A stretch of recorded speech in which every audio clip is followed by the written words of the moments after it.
आणि तो जे काही दिग्दर्शन केलं सर्वांना घेऊन ते आपण ते महानाट्य तयार केलं असं आणि प्रत्येकाच्या डोळ्यातून त्या ठिकाणी आसू येत होते. याबद्दल आपण काय सांगाल? सर मला कसं आहे, माझ्या माझ्या स्वतःमध्ये एक तो गॉड गिफ्ट आहे मला. लिखाणाचा छंद आहे, गायनाचा छंद आहे आणि एक छोटासा स्टुडिओ पण माझ्या घरात आहे.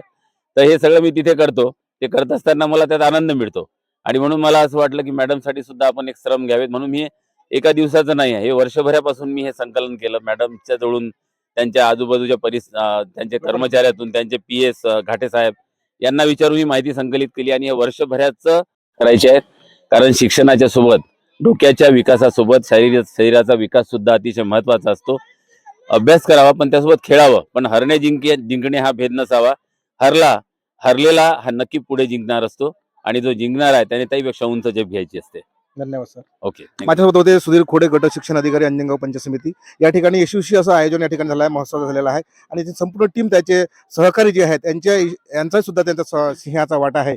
मनोज बळे, बहुजन न्यूज टुडेसाठी, अंजनगाव, सुरजी.